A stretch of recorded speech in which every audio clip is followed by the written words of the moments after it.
WMF Peak 50, replacing the milk nozzles.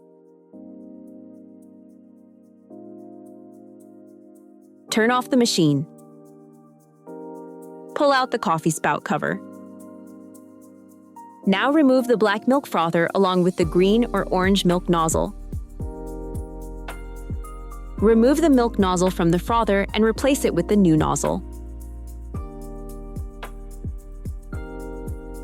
Please note, always use the correct milk frothing nozzle for your application.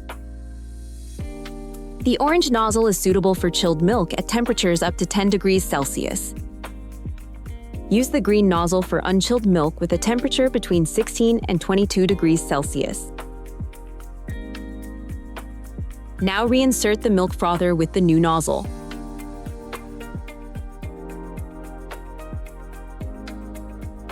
Reattach the coffee spout cover.